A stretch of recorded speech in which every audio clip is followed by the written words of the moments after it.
start this up. Hello, everybody, and thank you for joining us. As people join the live stream here on Facebook, we'll begin with a few announcements. I'm Jason Joyce, publisher of Isthmus. With me is Judith Davidoff, president and editor of Isthmus, and of course, longtime science and environmental reporter Ron Seeley, who wrote the November cover story for us, Howling, which is about Wisconsin's relationship with wolves. Their discussion will begin in just a few minutes. Isthmus is a 45-year-old news organization dedicated to providing a rich mix of in-depth reporting and informed coverage of Madison culture that you won't find anywhere else. A donor excited to see the paper return recently called it a pillar of Madison. And our ability to continue to feature the work of journalists like Ron Seeley and artists like Claire Warus, whose brilliant artwork is on the cover of the November issue and illustrates Ron's story, is largely in Madison's hands. Isthmus is now a 501c3 nonprofit organization, and we're in the midst of a year-end fundraising drive. If you become a member now, your donation will be matched by a grant from the Institute for Nonprofit News and gifts from a group of community leaders. Perhaps more importantly, you will be part of reviving an information source that helps connect Madison residents to each other and their community.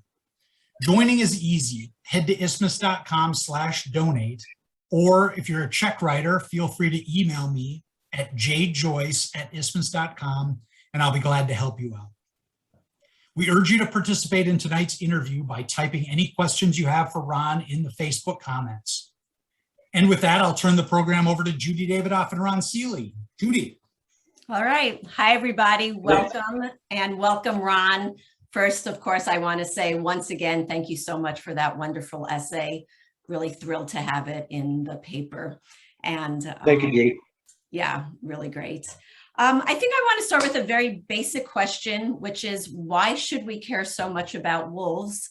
And then also, what is your relationship to wolves? Yeah, no, just real quick, I want to respond to a comment Jason made.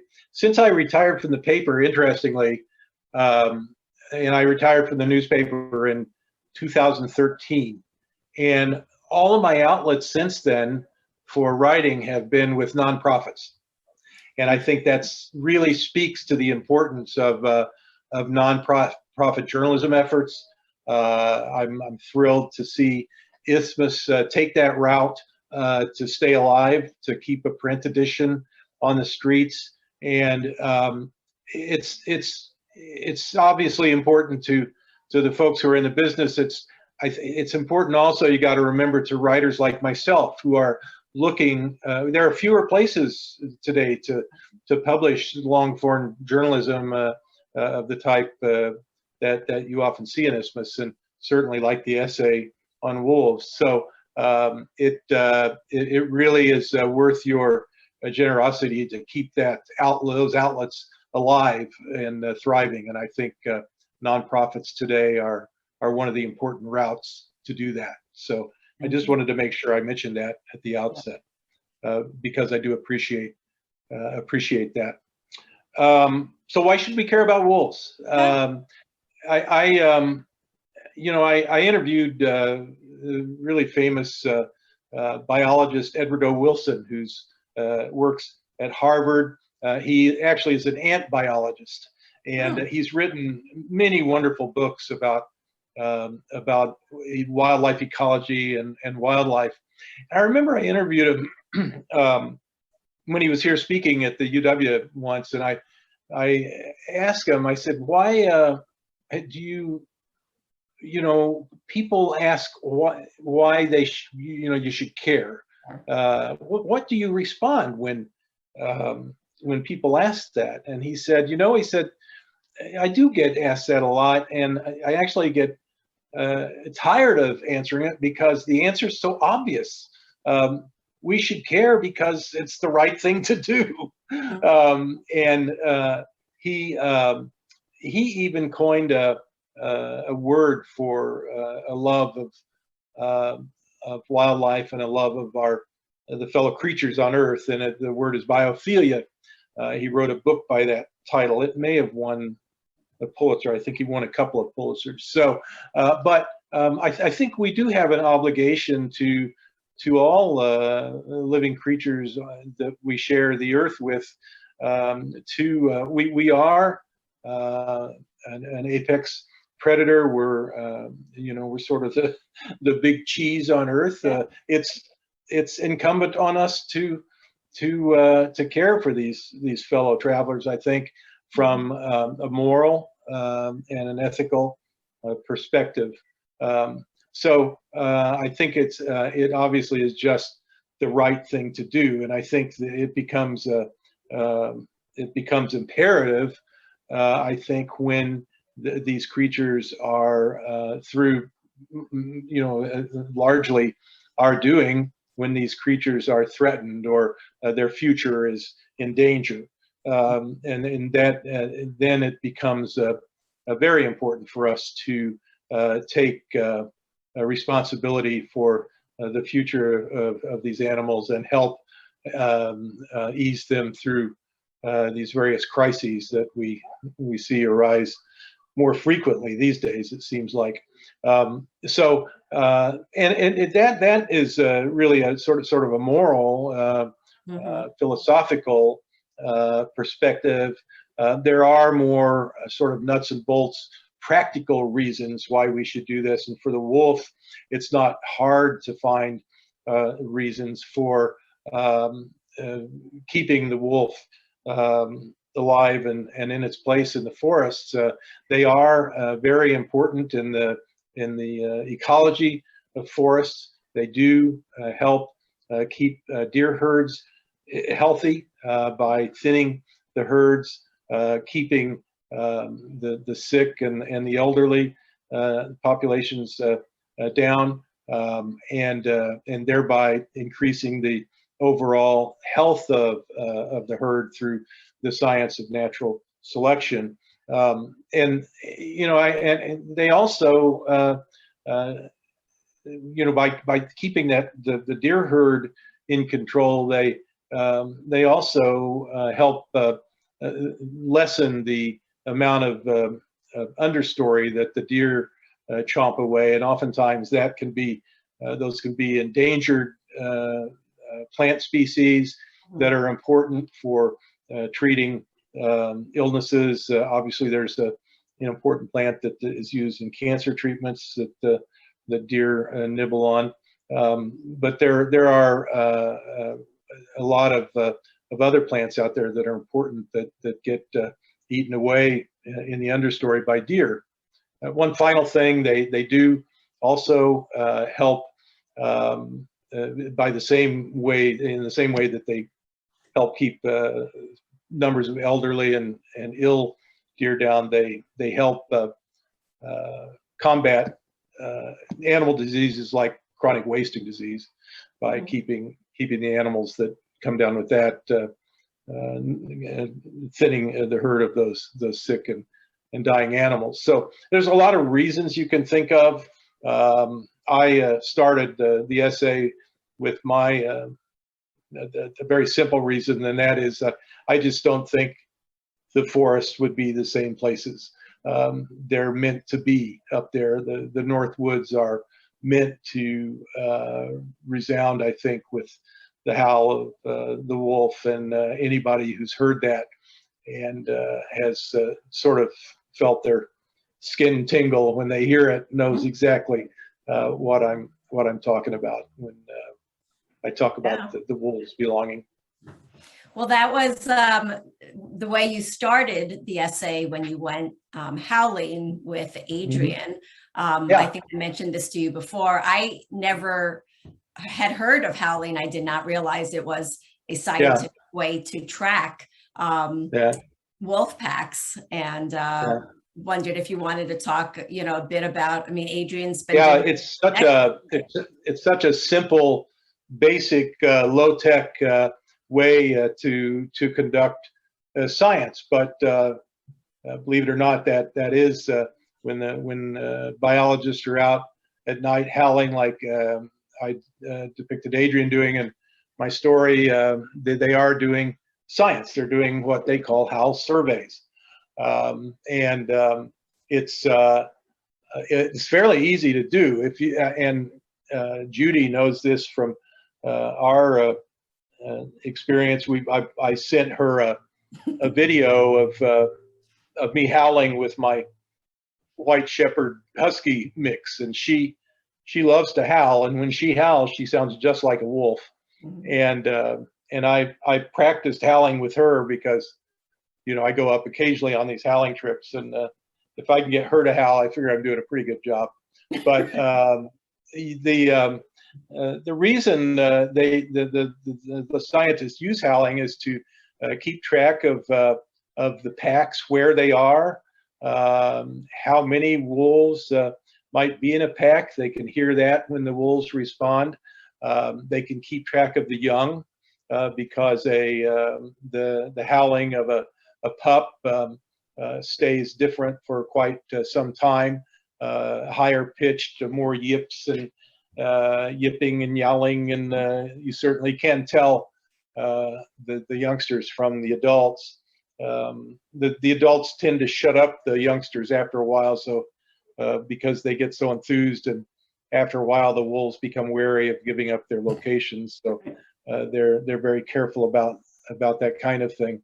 But I think that one of the things that Adrian shared with me, obviously he's one of many biologists who are concerned about the large number of wolves the excessive number of wolves that was taken in this February hunt, and so they were anxious to get out and see what the damage might have been, and they have been relying heavily on these howling surveys to try to get a handle on the damage that was done to the various packs around the North Country by this hunt. So it's become a really important piece of science, for a very important tool for them to use in that regard. And they didn't actually, the hunt in February forced them to stop a lot of the gathering of data that they were doing, including house surveys. And so the data from last year is incomplete because of that hunt. So in some sense, they're trying to catch up and to round out the data.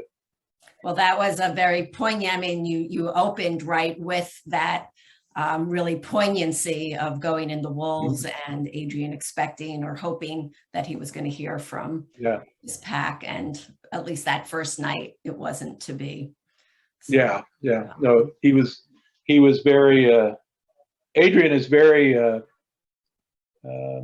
he has this really intimate relationship with the wolves up there, and he takes it hard when something happens to harm them or their future. And he was very worried about that other pack and that we were tracking that night. Right. Well, that brings me, when we met over the summer to talk about when you said you'd really like to dive into some of these stories, and you had several out there, and this one rose to the top. And I wonder, was it mostly the wolf hunt that, as you mentioned, did take an excessive number of wolves and really horrified many people about how it was done, how hastily it was done, and what the result was? Were there other reasons for your wanting to kind of do this story now? Yeah, I think there are a number of reasons. First of all, having the opportunity from an editor like you helps to have an opening to get something in print. I haven't written as much as I did after my retirement, so I have lately, for some reason, looked more for opportunities to to sit down on my writing desk again and write, because I do miss it. And there were a number of issues that I sort of carried with me as being issues that that really kept me involved, kept me. I would, keep track of the headlines on those issues and set up searches for my desktop to make sure I knew what was happening. Some of those, wolves, chronic wasting disease, water quality, and the big factory farms, any wildlife ecology or natural resource issue, I just really pay close attention. And I felt an obligation too, because this wolf story was going to, I think, headed for a dark place. It was, there were some things happening that were, I think, didn't bode well for the wolves. And as I've explained, I care a lot about these animals, and so really wanted to follow that. I remember back last summer, as you've mentioned in some other discussions, I wrote a piece on COVID for you and lived a personal essay on living through COVID. And one of the reasons I did that is because a good friend of mine, a fellow journalist and photographer in Chicago, who runs a publishing house, and very, very talented photographer, and has continued to work. I worked with him on a daily down in Champaign, Illinois, and we've been friends for years. We worked on a little weekly outside of Chicago, but he put out a note, I remember, on Facebook, right as COVID was becoming a big, big concern, and he said, now is the time for journalists to do their job. This is a time when that calls for good, honest, clear reporting and writing. And I remember sitting in my rocker on my screen porch, feeling terribly guilty that I wasn't. So I think I called you about 10 minutes after that with the COVID.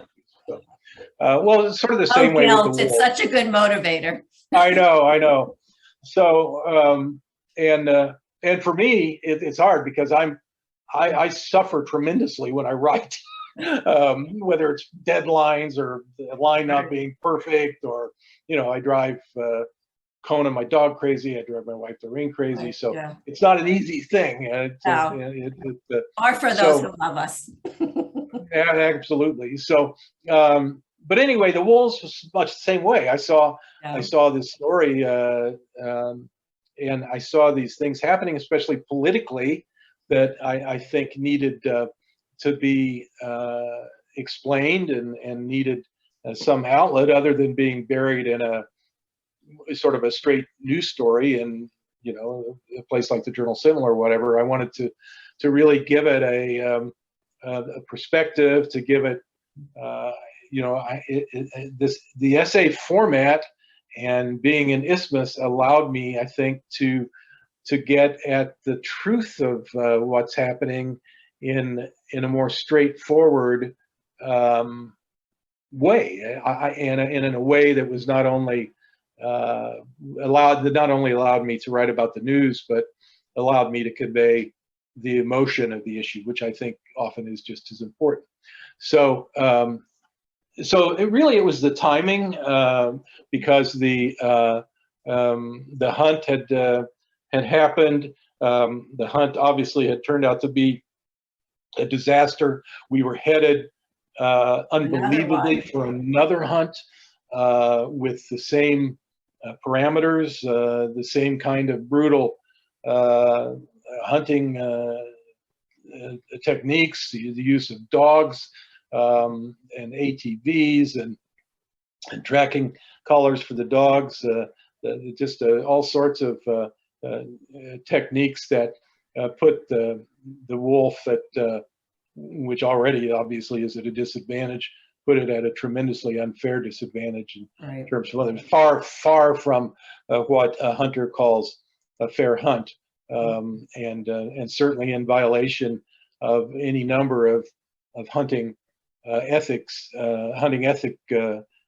ethical stands that hunters in Wisconsin are very well known for following. Right. Hunters in Wisconsin are known for being ethical hunters, and you, for instance, you traditionally don't hunt anything that you can't eat. Very simple way of life for hunters, and you can't eat a wolf. I mean, I can't talk to anybody who's eaten wolf, and you don't.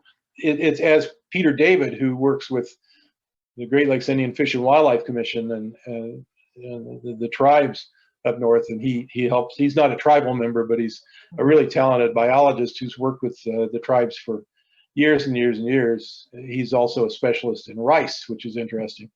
But he told me, there's no reason to hunt these animals. Right.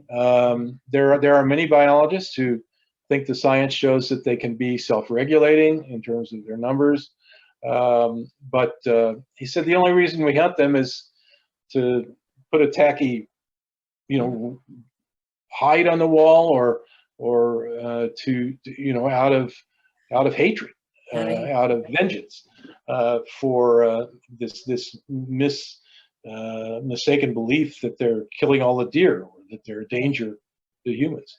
So I saw, in covering the wolf from early years, 1978 is when I started, and the wolves were just sort of loping back into the state from Minnesota and the wilderness up north, and I've seen cycles. I've seen periods where people were more accepting of wolves, and then periods where they were more likely to fall prey to these myths and misconceptions that we see. And we're in a period now where some believe, because of the hunt, where people are again more likely to believe these lies, and it really does parallel the national political situation, where we're it's so vexing and so hard to believe that so many people are believing lies that are so easy to be proven as lies. And Well, you and I have think, very active. You have some of the very active groups that you wrote about. Hunter Nation. Absolutely. And they're lobbying hard in state legislatures for these. They have the ears of the majorities, and the majorities in a lot of states obviously are conservative Republicans. So, and that's exactly what's happening here. You had a natural resources board that was controlled by conservative votes, and including the chair, and then you have the legislature that actually created the hunt back in, what was it, 2014 or something like that. Which never should have happened. The legislature really didn't have any business creating a hunt, and because it really didn't. It doesn't have. The legislature isn't a scientific body. It doesn't have that scientific expertise. It's too much, at least right now, in the pocket of some of these groups that you already mentioned. And they really didn't listen at all to the DNR, to the biologists, about how you put together a sound science-based hunt, if that's the route you want to go. That's really what Well, and with that, when you were kind of talking about some of the news stories, they always went back and forth about what's the population goal for the wolves. Right. There seemed to be the magical number of 350 that came from somewhere. And it really wasn't until I read your piece that it made more sense, because that was really never supposed to be a population goal, correct? No, it just drives these biologists nuts. Yeah. That this number has just come back to haunt them, and they no, that was back in the very early 80s when they put together the very first wolf management plan. And Wisconsin was actually early on pretty good about creating a management plan for wolves, and declared them endangered before any other state did. And it took a lot of steps that were based on sound conservation biology, ecology. But included in that initial plan was this number 350. It was never meant to be a population goal. There wasn't enough science then to even set a goal. We really didn't know how many wolves there were. We didn't know how whether this movement of wolves back into the state would continue, whether it would level off, whether it would, we didn't really know what would happen. There still were a lot of mysteries about the wolf and how it lives, how it can, whether it can thrive in the proximity to us, to humans. There was a belief that roads and wolves didn't go together, that even the forest roads, the wolves would avoid areas with roads, and they would inhabit only those roadless areas, like these wilderness areas that you find within the boundaries of the Chequamegon, or places where these big swampy, wild stretches of timber up there where they wouldn't encounter humans. Well, surprise, surprise, the wolves fooled us, and it turned out that they could live in a lot of places we didn't think they could. They turned out to be very curious about humans. They would, it's sort of like the wolf I was describing, watching the woman hang her laundry. I mean, we would see them more frequently at the edge of town, running down roads. They actually ended up using the roads to define their territories and to use them sort of as boundaries. And the wolves will do this really cool thing. They'll patrol their territories. The packs, they'll move around the boundaries and the borders of their territories, marking them. By peeing, of course. That's their favorite way. And like dogs. there you go. Yeah. It was funny. I was with Adrian on a previous trip, and he'd hop out of the car when he saw a yellow stain in the snow, and he'd get right down on his hands and knees and burrow around down there sniffing the pee. He could tell whether it was a female, and whether she was an estrus, and all this stuff from the dedicated pee. biologist. You bet. Yeah, he invited me to do that, but I turned him down. So anyway, wolves turned out to be much more adaptable than we thought. And what that means is that 350 number really it's not an accurate reflection of how much of our landscape here in Wisconsin is inhabitable by wolves. Wolves are actually can spread out into a country that's much closer to towns and villages than we thought, or to settlements and so forth. We have a population of wolves right now that's somewhere over 1,000, maybe 1,100. If you would have talked to any biologist back in 1979, 1980, they never would have believed that we would have that many wolves in the state. Well, what's happened though is that, and it was interesting, the most recent court decision in Dane County, where the judge issued an injunction based on a lawsuit that was filed by a number of environmental groups, and then in a separate suit by the tribes, which were also seeking to halt the hunt. The judge held off on an injunction because this other one had been issued. But what the judge in Dane County pointed out was that he really didn't think it was right that we have another hunt when the DNR is still working on a wolf management plan. And he was critical, actually, of the DNR for taking so many years to put together a plan. And the agency is now finally working on a plan and has a committee put together of all of the very interests, people who are interested in the wolf's future, and they'll come up with a new number that is better reflects the reality. But in the meantime, these groups that want to kill more wolves and are the range from people who don't want wolves at all, and there are a number of those groups out there, to people who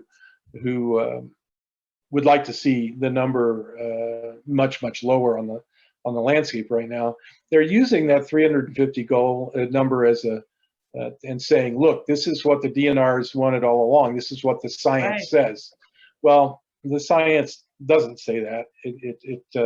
It's sort of like criticizing the COVID scientists for initially saying we don't need masks. Well, science changes. Science, we learn and we change what we know to be scientifically true because of research that reveals a more current truth. And so much the same way with the wolves and living here in Wisconsin, we can have more wolves in this state than we ever thought we could. Right. So there is such a thing as social carrying capacity, in addition to the land's physical carrying capacity, and you do have to bring a certain amount of realism to this. I mean, there probably is a number that's too many, that would create too much conflict and discontent out there. So it's going to be interesting to see what number they arrive at in terms of an appropriate number of wolves out there living alongside us. But I would hope we'd move beyond this idea that it's not appropriate to have wolves living with us, because that's just not true. It's not true scientifically and for any number of other reasons that we've already discussed. Right. I remember when you were wrapping the story up, and of course, like a lot of writers, you think about what there's no room for and what you decided to leave out or put in. And what were some of those things that you did leave out? There were a lot of them. I remember being thrilled when I talked to you at one point, and you said, "Oh, don't worry about length." And I thought, "Oh, what kind of an editor is this I'm working with now?" But I said, "Don't worry about length up till 3,000." Yeah, up till 3,000. But even that sort of blew my mind. So that's fine. But 3,000 words, that is. Yeah, I know. But it was wonderful to have. I think there's such an important place for the longer form journalism today, and so it was a pleasure to have that opportunity.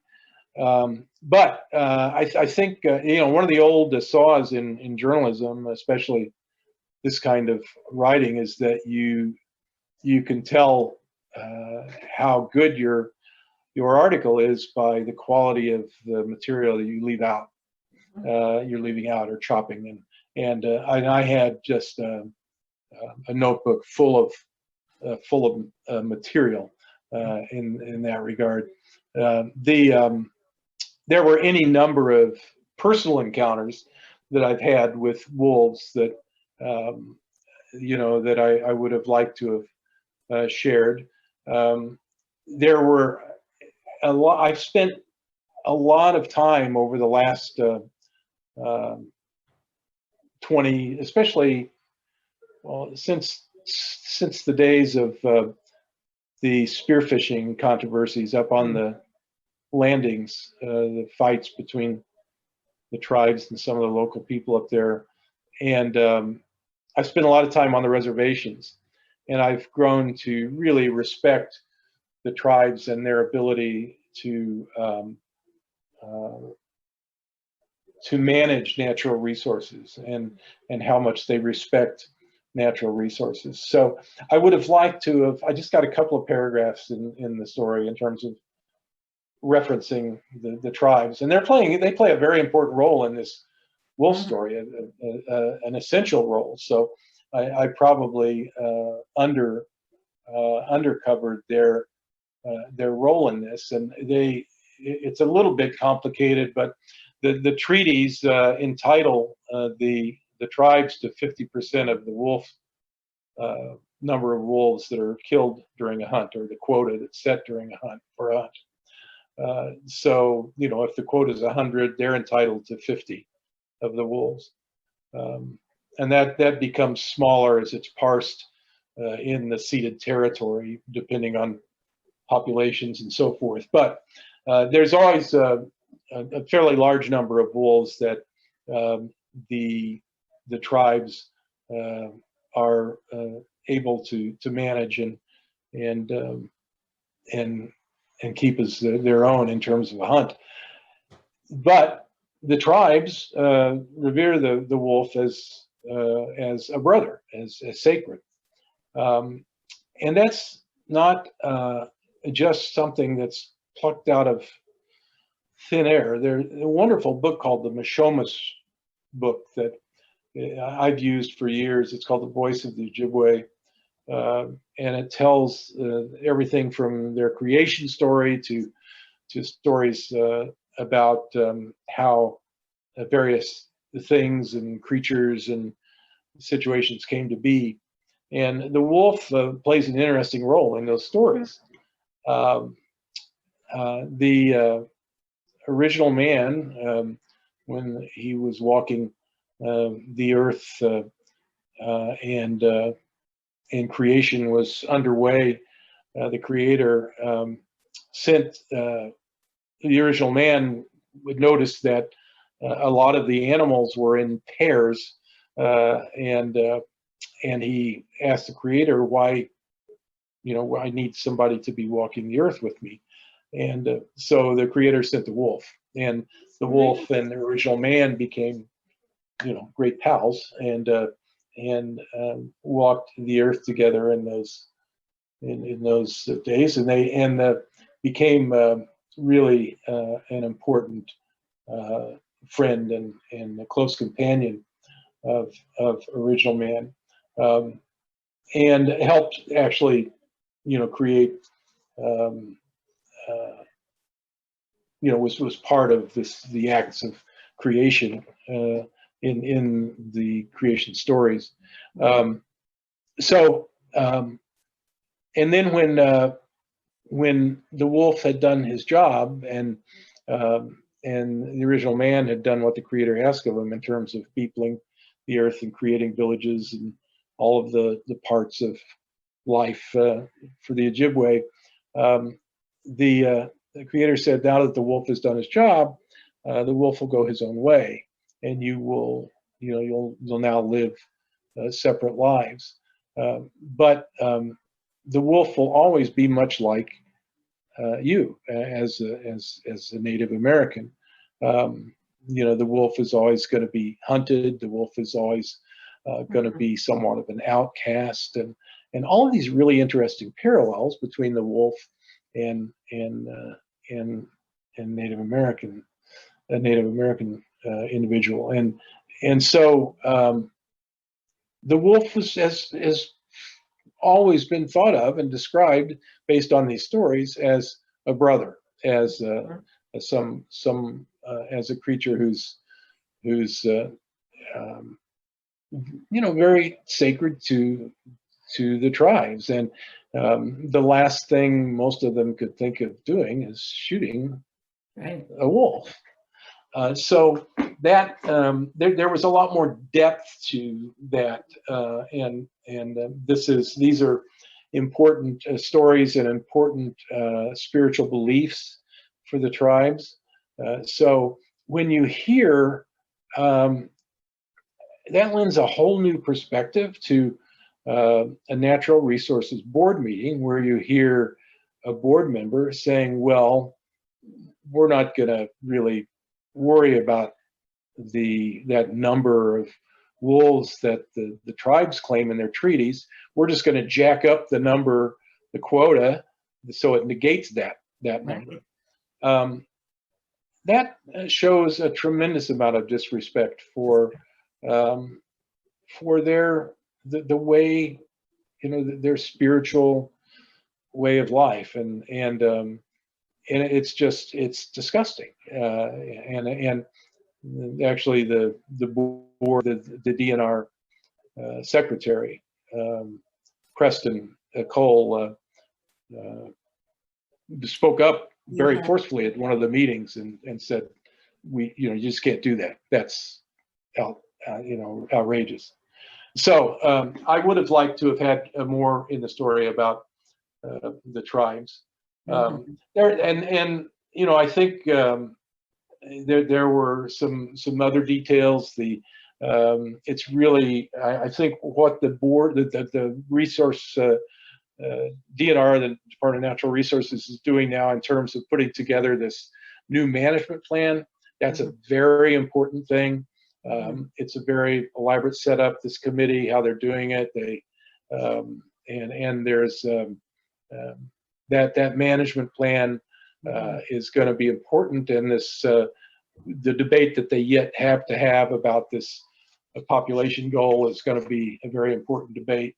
And I didn't really get into that kind of forward look at where we're headed. I sort of tried to make a moral argument for paying closer attention, rather than looking at the nuts and bolts of management as they unfold in the next few months. Right. So there's another story. Another story. There's the management plan. There's what happens with the lawsuits. Yeah, what that's happens. Still hanging fire. Obviously, they've made some powerful arguments based on what we saw already happen with the judge in Dane County. So we'll see. Yeah. All right. Well, I think we have just about 15 more minutes. So sure. I'd like to get to some questions if you're absolutely. Up for it. All right. So I see one from Susie Zeitlau. With the recent surge in societal mistrust of science and the plague of misinformation, how do you suggest the average person have conversations with others that believe there should be 0 wolves in Wisconsin? I often encounter this attitude with deer hunters, but not always.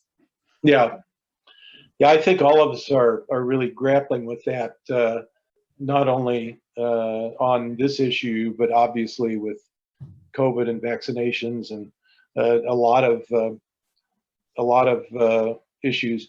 I taught science writing and science communication at the University of Wisconsin for 25 years, and just retired from there a year and a half or so ago, the Department of Life Sciences Communication. And one of the things we struggled with there, and they still are doing a tremendous amount of academic and scholarly research on this idea of how do you talk to people about science? How do you talk to people? How do you communicate science? Especially, how do you communicate science to someone who believes the opposite of what you believe, and who doesn't really believe that the science is true. And one of the things that we the research, and Dominique Brossard, a researcher there in the department chair, has done really remarkable work on how to how to talk to someone face to face. One of the things that she said is that you have to find just one piece of commonality, one little plot of common ground. She said it's as if you were both standing on either end of a rug, and you have to find some way for each of you to plant your foot on the end of the rug just to get things started. With wolf hunting, it might be, there are a lot of hunters that I've run into who do have respect for the wolf as a predator and as a hunter, and they may not be quite as brutal in their approach to hunting or to looking at the wolf as some of the more extreme examples we've seen. So if you can make inroads even with that person, and it always pays, I think, to ask questions before you make statements, and ask them why they think a certain way or makes them think a certain way. And there may be an opportunity to correct some of their, if they believe, for instance, that that wolves are killing too many deer. There are statistics that show that we as humans kill many, many more deer. And if there's some concern about the number of deer and having enough deer out there to hunt, certainly there are ways we can find to reduce the number of car deer collisions, or which 40,000 a year, or to set our hunting quotas at a lower number. So I think there are ways to have conversations by being well informed about the science and making sure you understand what the person believes, instead of making assumptions based on a sticker on their bumper or something they say offhand. Yeah. All right. Well, we have some comments. I guess everyone can read them too, but Abby Fergus has talked about how wolves help keep ecosystems healthy. She writes, quote, "The wolf is a reminder of how humans ultimately are dependent on other animals to live." Absolutely. Yeah. Yeah. Yeah. And Don Stanley says, "Thanks for the shout out for LSC. Miss having you in the department." Well, let's see. I mean, this is more processy in journalism, but while we see if anyone else has a question, Sure. I wondered, as a longtime beat reporter, right, who was there in the 70s, watching the return of the wolves. I mean, how important was it to have, sort of the decades of reporting on this topic, the sources, just following the story, so that when it's time to write this much different kind of setback essay, you can draw on all of that. Of course, sometimes I'm sure it's like, as you said, how much, what do I draw on and how much do I have to leave? Right.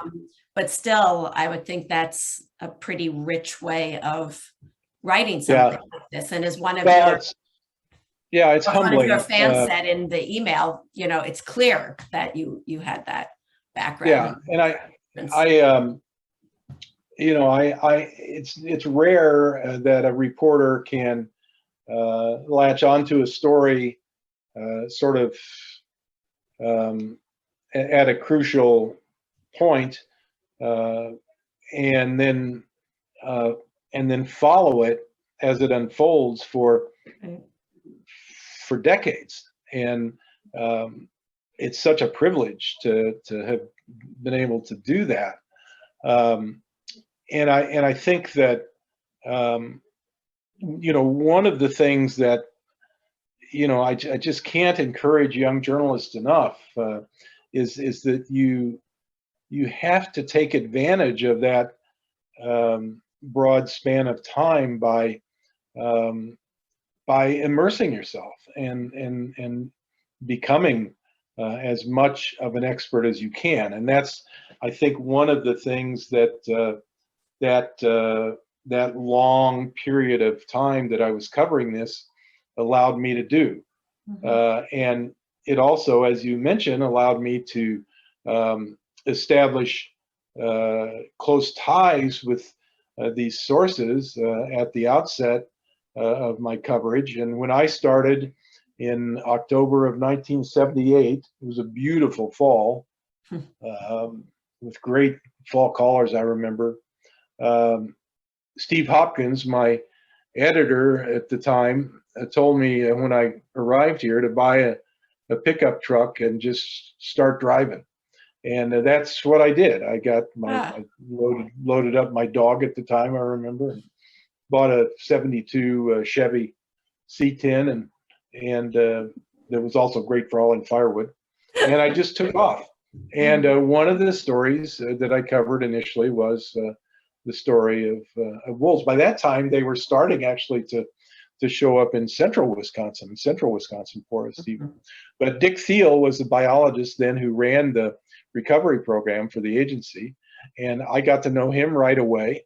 And the thing I did was make a point of not only interviewing them in their offices, but right away ask them, look, I want to go out in the field with you. Right. I want to be out there when you collar these wolves, when you tag them. I want to be there when you're tracking them. So from very early on, I was able to learn these techniques and become knowledgeable about the science and the tools of the science trade when it comes to wolves. And year upon year, just piled on more and more of that knowledge and those contacts, and eventually became very, very comfortable with writing about the issue and keeping track of it. And and that's been true with a number of issues that I've covered over the years, everything from water quality to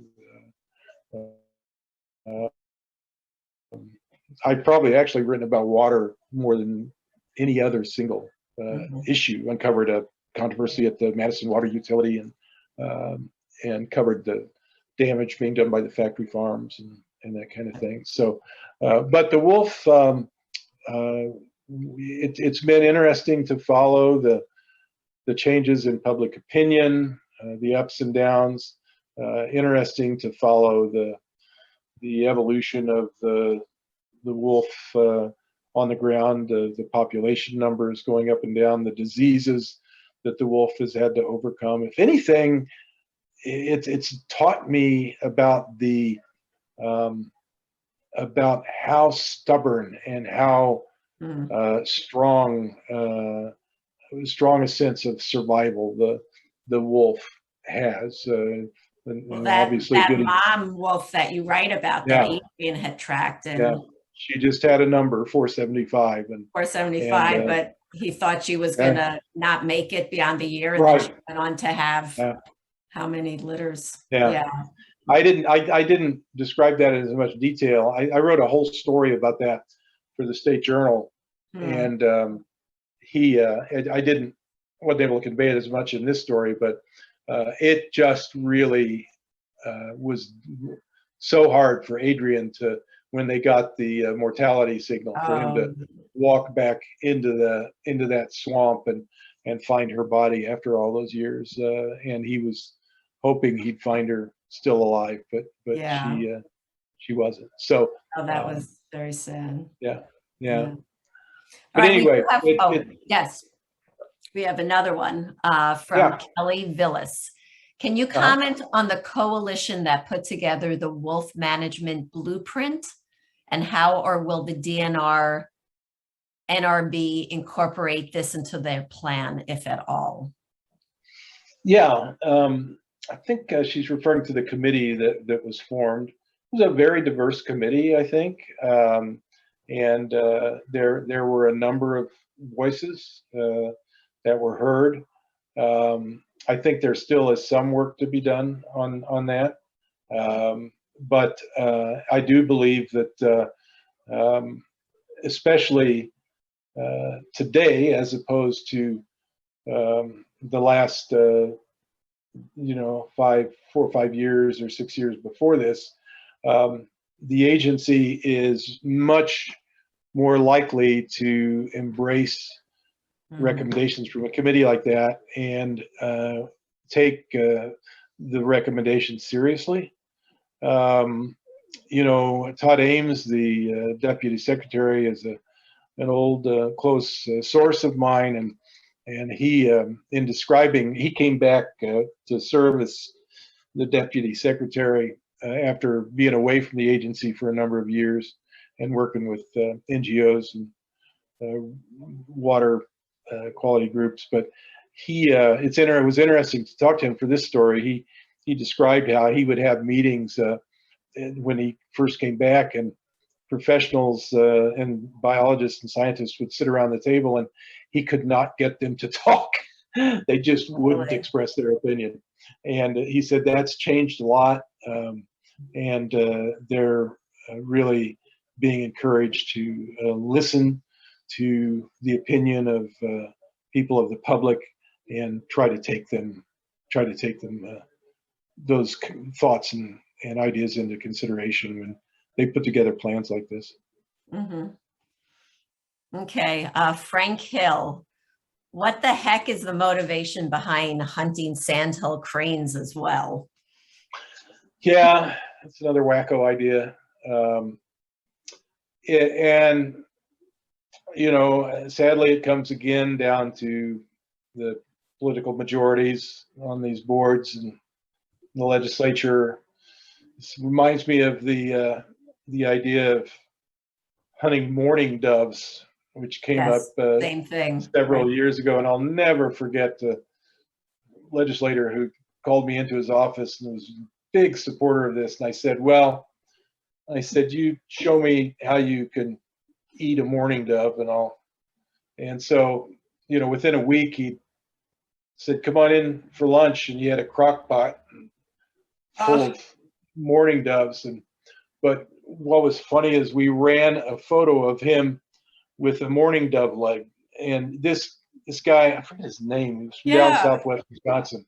Anyway, we got a picture of him eating this little teeny leg from a mourning dove. You could hardly see it, and it looks sort of silly. And I don't know. I got a note from an official with the International Crane Foundation today or yesterday. I actually meant to send it to you. And he said that in the past, they've tried to be more amenable to these hunts because there are a lot of cranes out there, and it is feasible that you could biologically have a hunt and so forth. But he said they've really come around to trying to just lay it on the table that this is a species we just shouldn't hunt, and to be upfront about it and forthright. And it's sort of like we were talking with E.O. Wilson and the practicality of all this, and just sort of forget the practicality. It's just not right. Right. So, and when you have a powerful organization like the International Crane Foundation, I think the last time there was a hunt proposal, they didn't come out just outright against it, and I think they would this time. So, because it gets to a point, like Peter David said in the story with the Great Lakes Indian Fish and Wildlife Commission, we don't have to shoot everything. Right. We just don't have to. It's just, so who knows? We'll see. It's this. It is these two politics and these two this gap that exists between in these societal differences, and that are really fed by the national political picture today. And I think that that's one of the reasons I wrote this, obviously, is to try to point out that people have to separate this national political picture from the management of these animals in the landscape, because politics shouldn't be playing a role in those important decisions. Right. All right. Well, perfectly wrapped up, Ron. Thank you so much. Sure, I enjoyed it. Again, I sincerely appreciate the opportunity, and I hope people do turn to Isthmus and are generous in their support of Isthmus, because as a nonprofit, and I wish you all the best in Thank that you. endeavor. Yeah, it took, I think it took a lot of courage to take that step, but it's so, and I hear this from people, even when I'm buying groceries and they're next to the newsstand where Isthmus is, people are really grateful to see Isthmus out there on the newsstands. Thank you. And I will put another plug in. If people can support us, go to the website, that would be great. I do want to say that, you know, one of the reasons I think we fought so hard to keep going in the capacity that we can really is to have the kind of writing that Ron contributed with this kind of essay that lends such great storytelling and perspective on a very important issue of our time. Sure. So, Well, I hope to do some more writing for you. yes, you will. Okay. Thanks, everybody. Good night. Yeah, thank you. Good night. Good night.